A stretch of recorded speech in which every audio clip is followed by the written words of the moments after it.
Thank you for that generous introduction. I am Amelia Josie Spalter, and there is only one source of knowledge that has taught me more than Brown University in my life so far. That source is Google. So, as we prepare to burst out of the Brown bubble, it is an honor to share with you some of the most relevant things that I have Googled at Brown University. Did you know one of the most commonly Googled questions is how to boil an egg?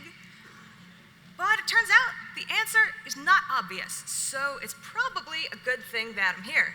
First though, a less common but frankly far more practical Google search result: how to kick out a windshield.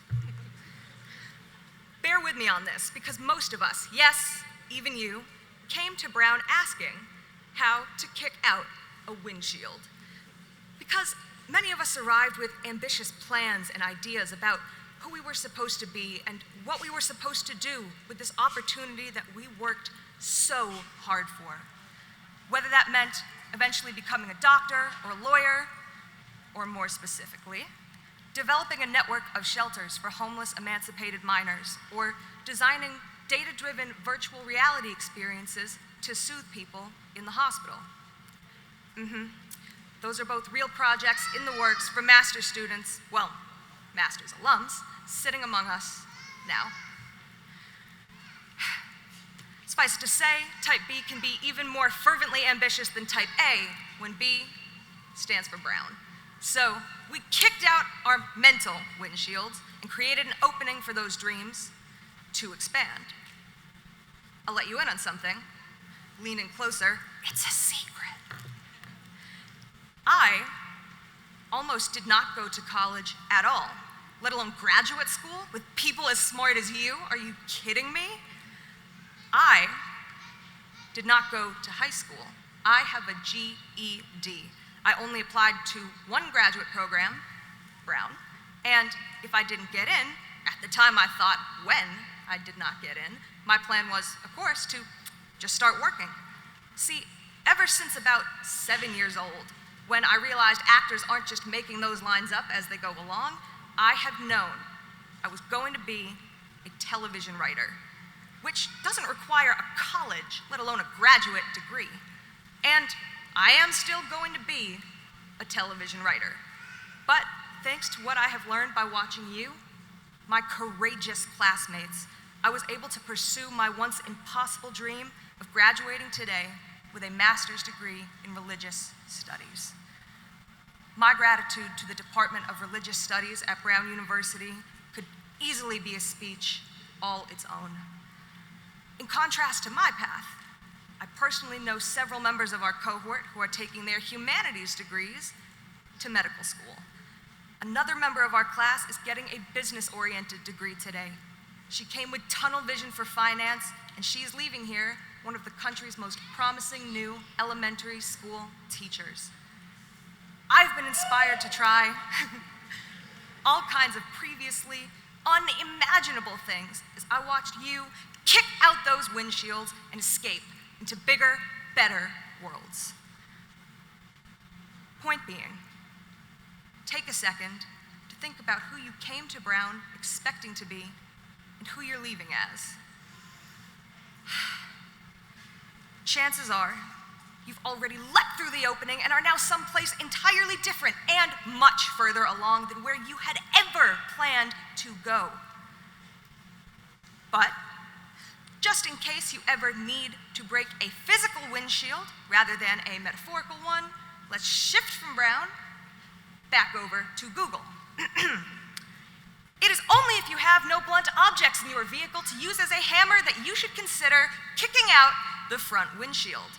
Focus on a windshield rather than a door window. The glass panes in the door sit in slots, making them nearly impossible to break. So, focus your efforts on the windshield. Put as much force as possible into your kick, give it 2 or 3 direct hits with the flat soles of your feet, then watch as the glass shatters away. See, at Brown, you learn something new even on the last hour of your last day. All All right, you've broken the windshield. Where do you go from here? Well, another potentially useful thing that I have Googled is countries without extradition treaties with the United States. I suggest you grab a paper and pen, because by the time you need to know this one, it will probably be too late to look it up. And it is something everyone needs to know. Not because financial fraud is the only way we're going to pay off these student loans, but because today,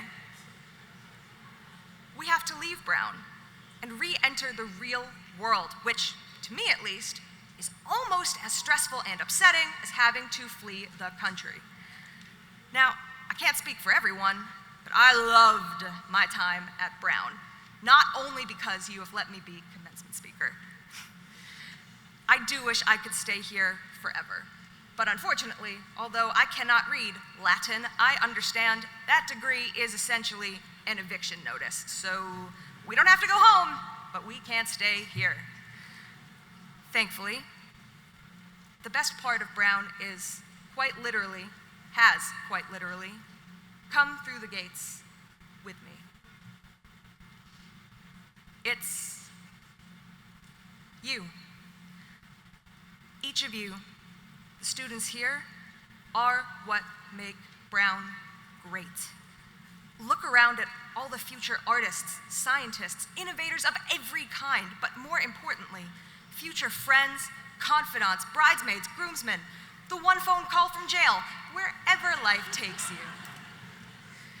We are now all inextricably linked to one another, literally and figuratively, for life. Graduations are all too often viewed as endings. And while our time at Brown is ending, our lifetime as Brown graduates is just beginning, as was clearly and delightfully demonstrated by the broad range of ages present at Campus Dance the other night. And, unlike fugitives, we can go wherever we want and do whatever, with and for whoever we want. Whether it is the new master's graduate sitting among us, who is exploring how cultural centers, museums, and eco-museums contribute to the well-being of their respective communities through their programming, or the woman who is modeling stress at the cellular level to identify drug targets for cardiac fibrosis and diagnostic markers for cardiovascular disease to reduce its massive global burden and saving countless lives. Or whether it's you. We each now wield a Brown master's degree, which is one of the most sought after and respected credentials on the face of the earth. Its potential, your potential, is limitless. So, it is the end of earning our Brown degrees, but it is our first day of being free to use them.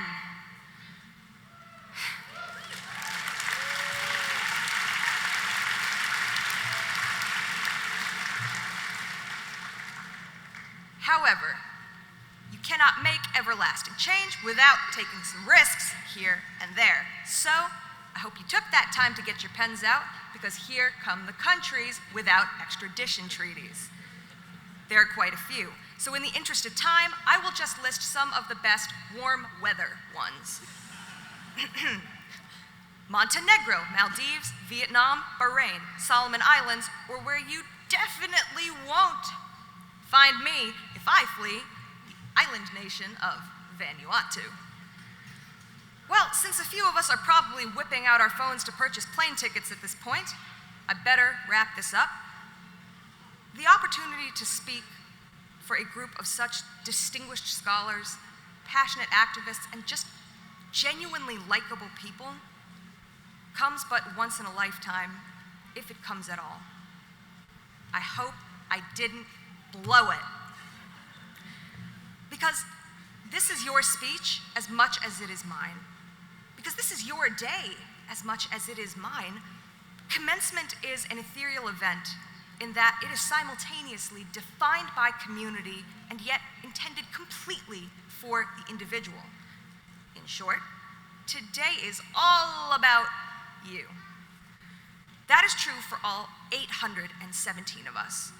It's such a unique thing. I hope everyone gets to take a moment to pause and embrace and hold on to it. Really take a snapshot and feel it deep down inside. Because this day with these people happens one time. It is your day, and we are blessed to be celebrating it together.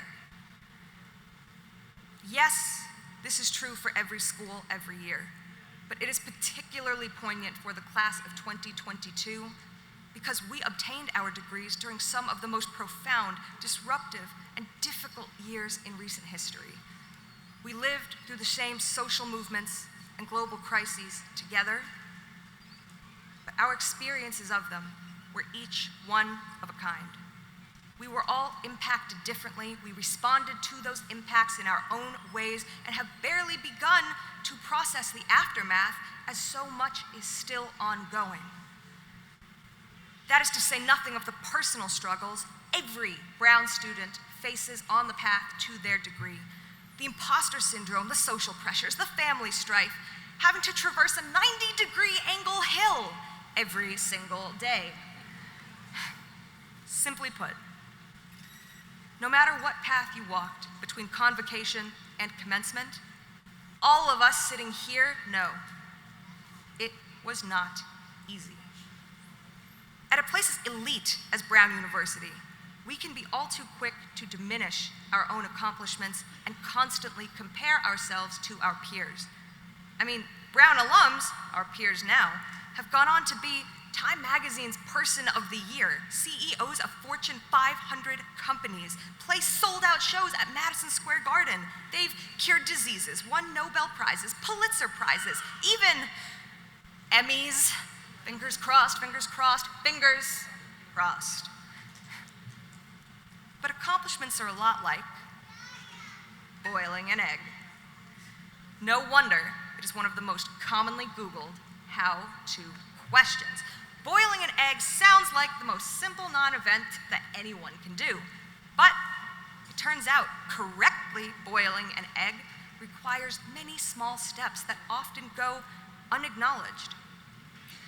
Just like earning an Ivy League master's degree. Woo!